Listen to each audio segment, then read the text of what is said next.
man, you're right. Yeah, not bad, thank you. Good stuff.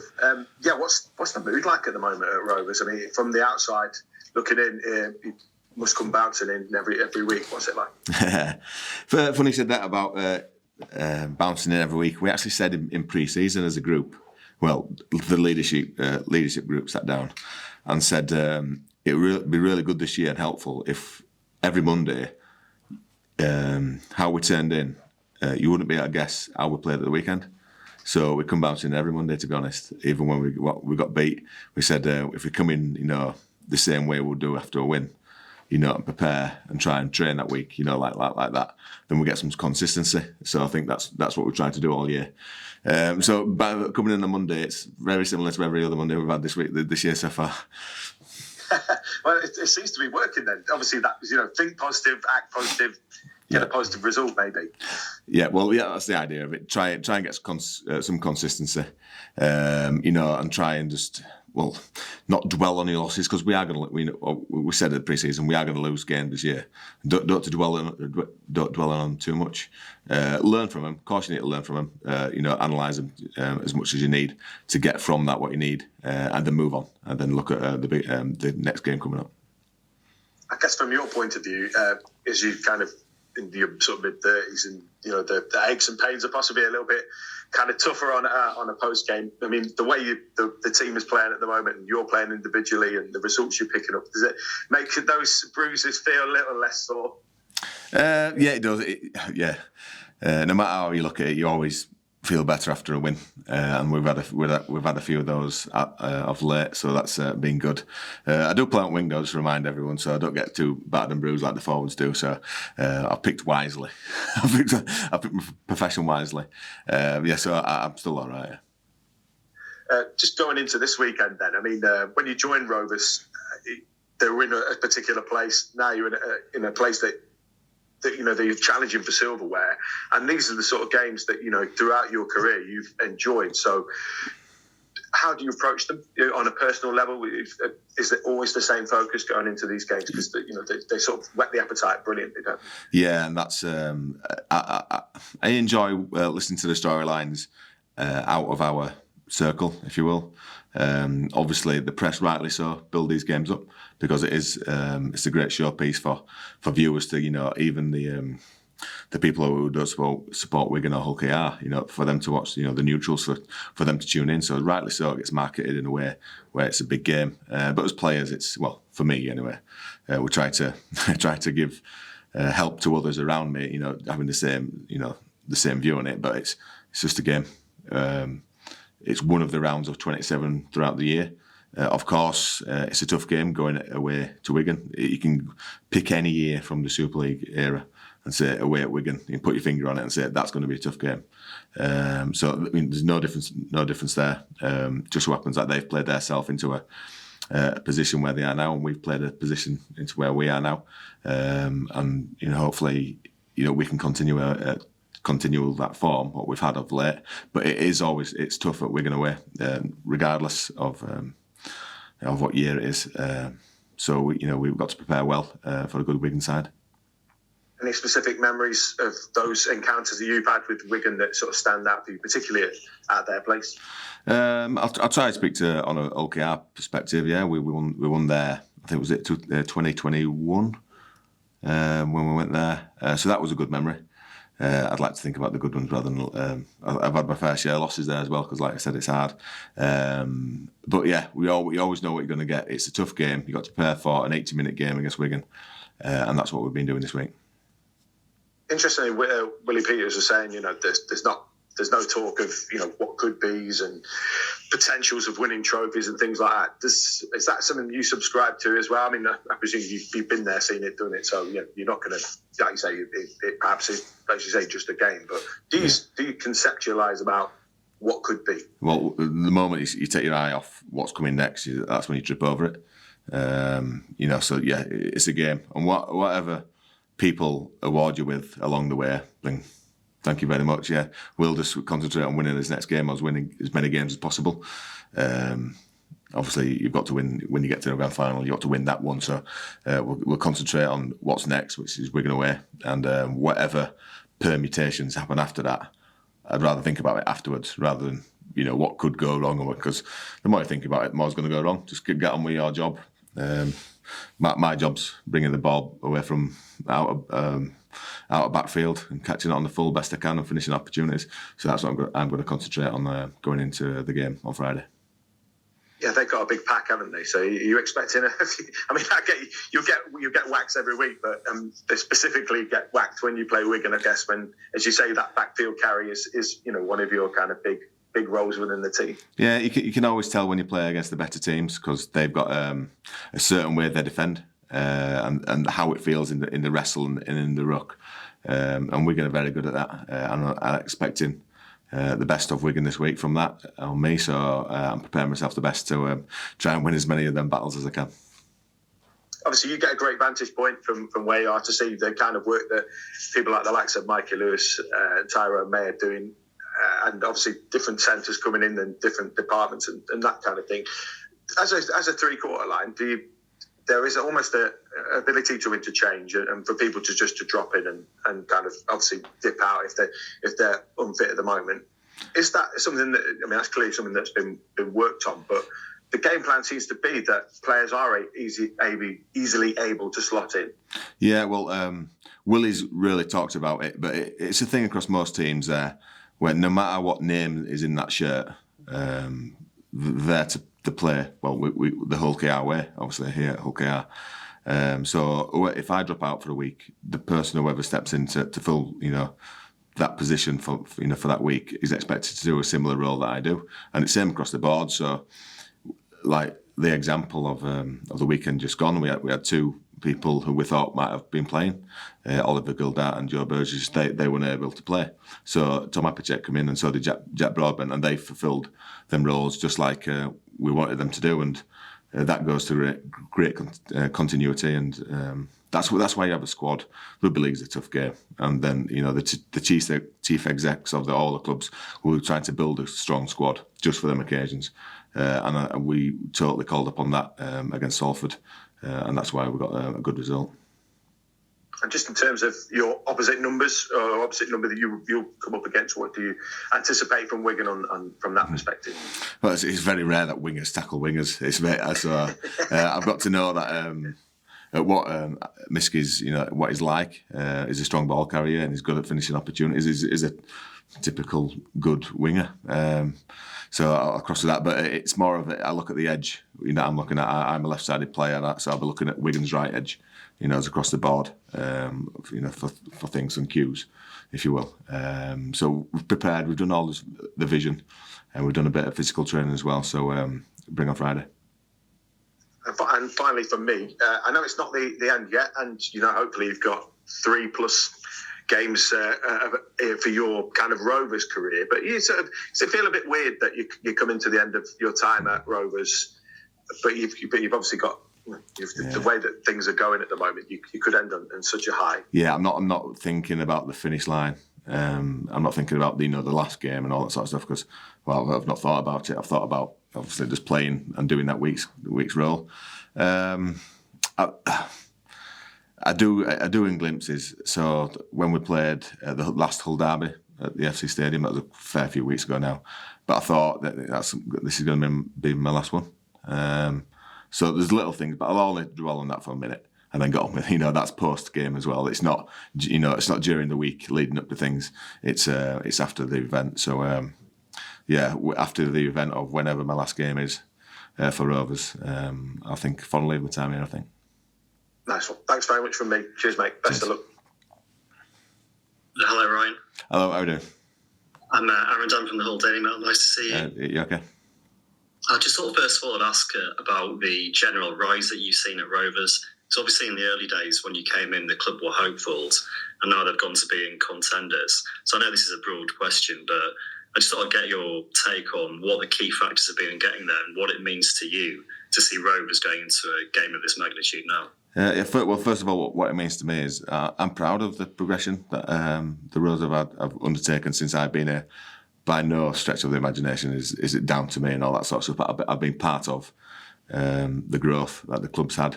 I'm just a player, basically. But I like to think I've had a positive influence on the playing group, within training throughout pre-seasons and transferring that into fields. But the work that's been done off the field, where I've had absolutely no input on, has been remarkable as well. To see the growth of the club and them attack things from a new perspective and try things a bit differently, and them come off well as well. So I've been really proud to be part of this club when things like that have happened. And it's a typical thing what coaches say. When they leave things or when they want to leave clubs, that they'd like to leave it in a healthier position than they found it. That's my motto as well as a senior player within the group. I would like to leave the club and team in a healthier position than when I found it. And, touch wood, I'm sat on a wooden desk here. Hopefully I've done that, and that'll happen, year after when I'm not here. When I'm at Leeds, I know it's going to be a tough place to come and play because of that growth that we've done, and hopefully they'll keep there up at the top of the end of the table. And generally in Rovers press conferences, there is a lot of talk about the importance of leadership group and senior players. And when it's a game like this, with so much on the line in terms of points and sort of repercussions, how important do you think it is for leaders to step up on these occasions and sort of help players who might not be as experienced to get through the occasion? Well, it is. The leadership strength and on comes through when something goes wrong. When it's all going well and when we're up on a game, I used half time at Salford, for example. We were 20 points to 6 up.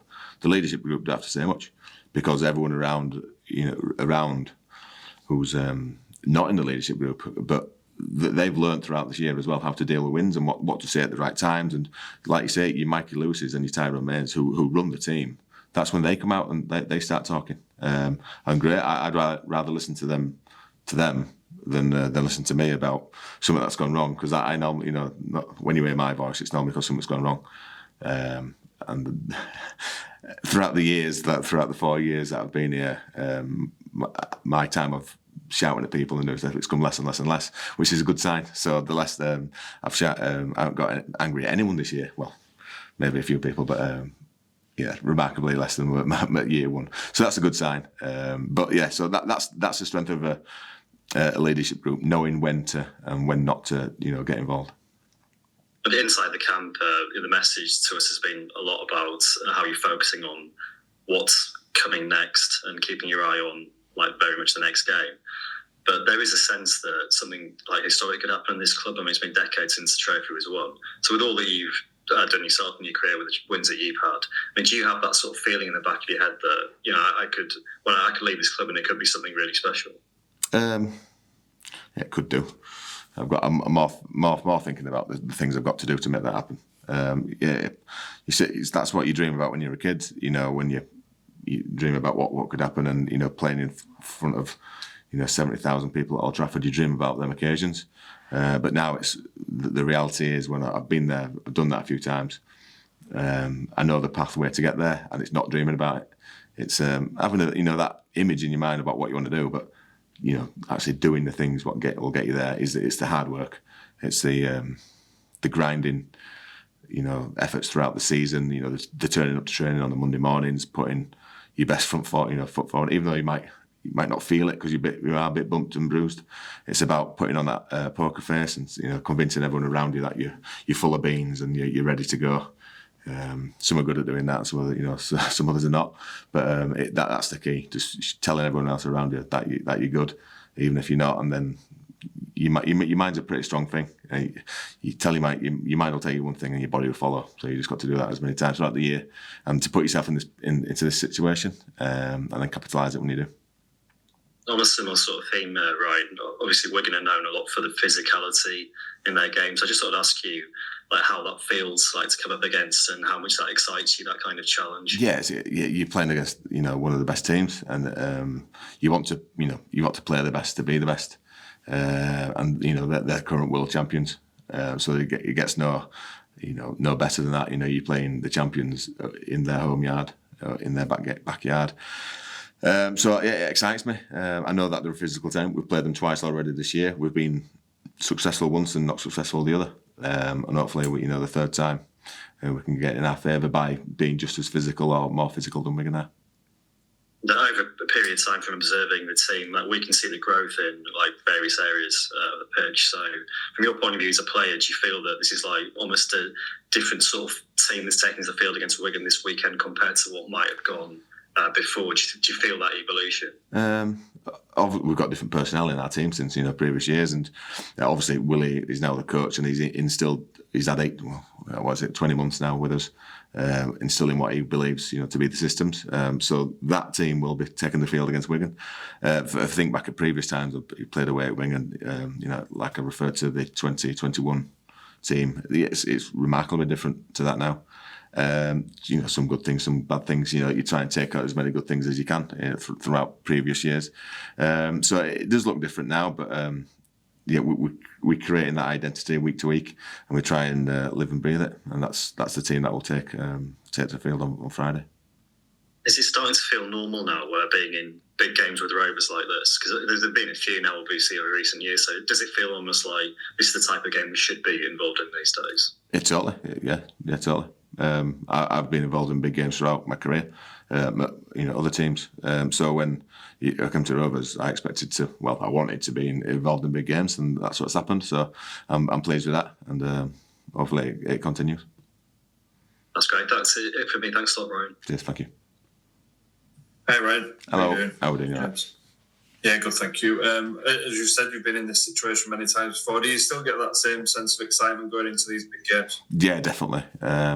You get excited because you're playing the champions, like I say, in their backyard, and there's no bigger challenge within the Super League, and it's the games that you circle in their calendar when the fixtures come out. No matter the circumstances, it just so happens that there's a bit of external, jazz all about it, if you will, this time. But yeah, we're excited. I actually quite enjoy that Wigan are, the pretty much full strength. Well, I don't want to say full strength, but they've got a lot of their players who have been suspended. They've had a few injuries throughout the year, as most teams do. And it's always better to test yourself against that. You say that they've got their team back. So it'll be good. It'll be a really good challenge, and that's what you get excited about as a professional. The challenges. And teams like Wigan have a habit of peaking at the right time, don't they? You need to be at your very best to leave there with the win. Oh, yeah, certainly. We'll try and. We've had some good momentum over the last couple of weeks. We'll try and take as much of that as possible over to Wigan, and just attack the game just like we have done the other games. Obviously, the specifics within the game will tailor towards Wigan and what Wigan. We'll try and expose them the best we can. It's no easy feat, but we'll try to get that done. Yeah, the last time you were on here a couple of months ago, you spoke about winning on the other side of the Pennines, and you've done that as a team. How much extra belief would it give you to go away to the defending champions and get the win? Well, yes, certainly. Especially the back end of the year, where if you do think about playoffs, they're knockout games. So you need to be able to prove to yourself that you're capable at mixing with the big boys. Wigan are the biggest of the big boys, so it'd be really a really confidence boost if we can go there and get anything. It's an exciting finish to your time at OKR, isn't it? Yeah, I couldn't have planned it any better. And just going back to this game, you've got one of the form players in your side in Michael Lewis, who's a contender for the Man of Steel. Would he be a worthy winner of that award? I believe so. It's been, like I said earlier on an earlier question, I'm really proud of Mikey and what he's doing now, because I remember him 4 years ago when he always had the potential to do what he's doing now. And we still haven't reached the ceiling with Mikey. We've still got a bit more growth to grow with him.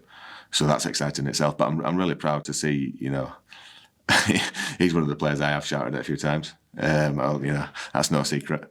But it's really, I'm really proud of, how it's, helped him along the way a little bit. I'm not going to take any credit for it, but it's really pleasing to see him who he is and what he's been able to achieve this year so far. Yeah, you've played with some legendary halfbacks in the past. I won't get you to compare, but do you get the same feeling that something's going to happen when Mikey gets his hands on the ball? Yeah, because he's fast.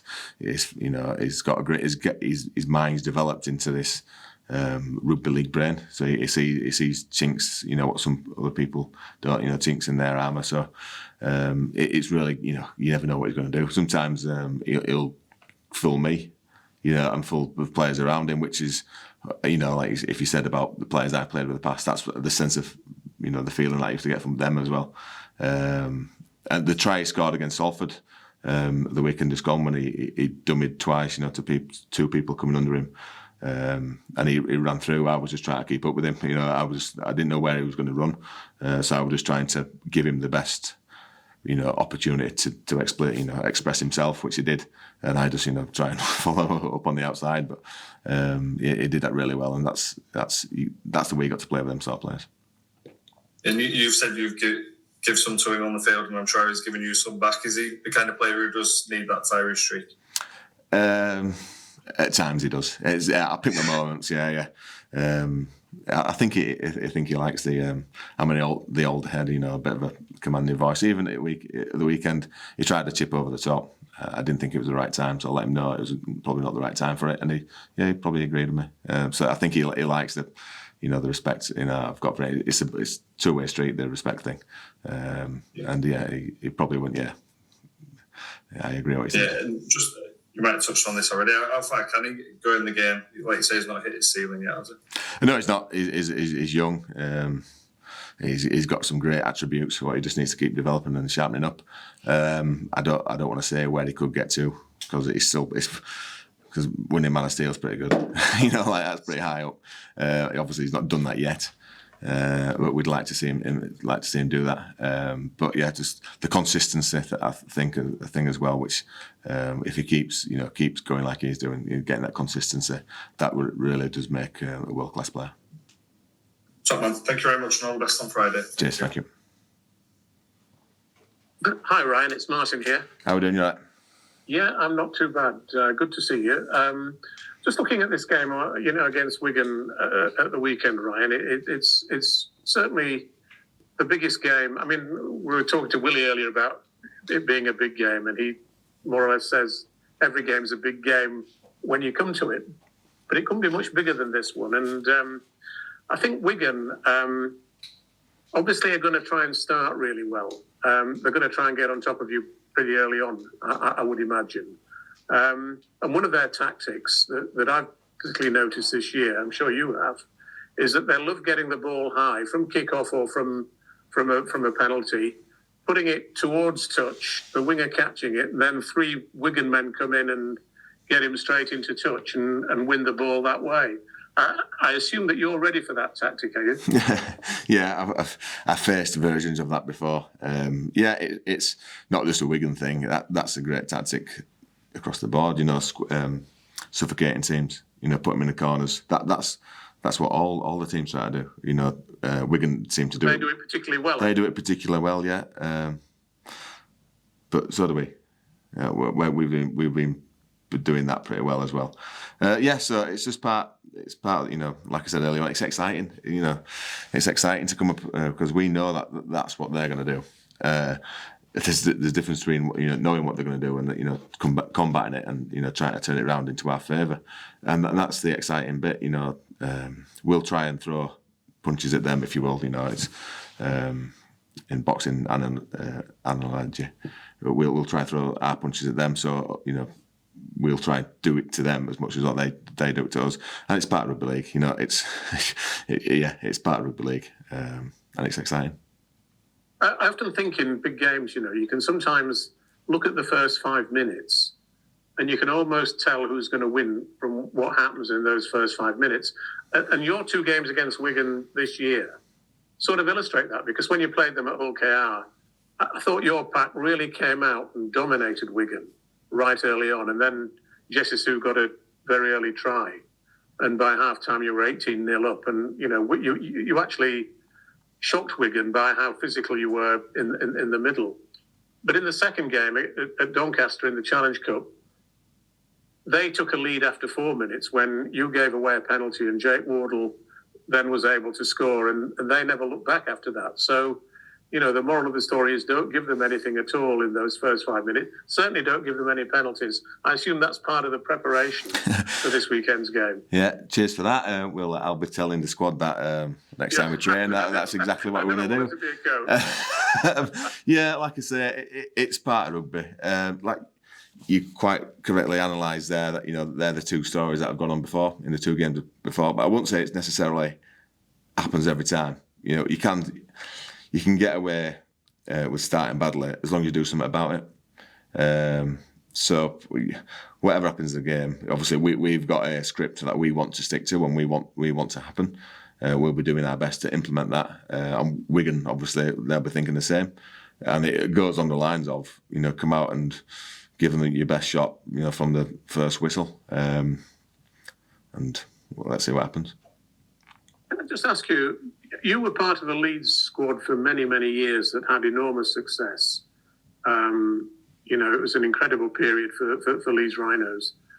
How much does it feel now at Hull KR like it was at Leeds in that period? When you first started. I mean, you made your debut in 2007. Leeds had already won the title in 2004 by the time you came on the scene. But how much does it feel as though there's that, you're on the verge of something really special here as it was at Leeds when you were first involved there? Yeah, when I first came on the scene at Leeds, like you said, they'd already won the final. But I knew I was playing in a good team because I was fresh to rugby league. I was straight in as a young kid, and I just knew I knew straight away that I was playing in a good team. So throughout the years, this is year 18 now for me. I know that I'm playing in a good team. I felt these feelings before. I'm not going to say, start predicting things about, the similarities about where this team can go, because it always bites you on the bum, doesn't it? As a journalist, you come out and say something, and you predict something and it never happens, or quite the opposite. So I don't like really predicting the future things, but I do know right now that I'm playing in a good team. So they're the similarities that between them two teams that I've played in. You get different characters and different personalities within that team. Obviously, you manage that as you do, but yeah, I know that I'm playing in a good team. There were some very strong personalities at Leeds, weren't there? You had obviously Sinfield, Jamie Peacock, Danny Maguire. You can reel off a list: Jamie Jones, obviously Rob Burrow. Bless his memory. There is so many players whose names you could reel off that played for that Leeds side. You're probably not quite at the same level of recognition at the moment with Hull KR. Only because the time hasn't happened yet. Like you said, when I came into the Leeds team, they'd only won in 2004. Right now, if 10 years down the line, let's say Hull KR go on a run like the Rhinos did from 2004 onwards, them names that you just reeled off will be the same as what's in this team now at Hull KR. Them names will be recognisable because they've won multiple things. That's why you can reel them off from Leeds, because they'd won 5-6 grand finals by that time. That's the only reason. The same quality of player is now happening at KR. We're playing in we've got to adapt to the rules. The rules of 2004 are very different to what the rules are now.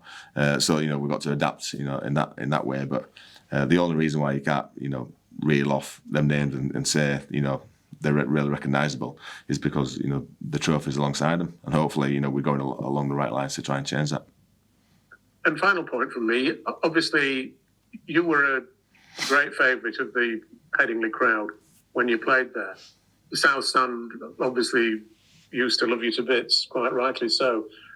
How does the Hull KR, fans compare to the Leeds ones from those days? I mean, I noticed they've said they've sold out the final game against Leeds again already this year. It's been quite an incredible year for those supporters. Yeah, they're fantastic. They've liked me since the minute I came and started playing. I didn't even have to do anything.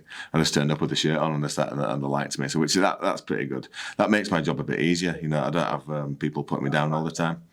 I don't know what I've done to get people to chant my name, so much, because I just get on with my job. Well, I think I just get on with my job and do it to the best of my ability.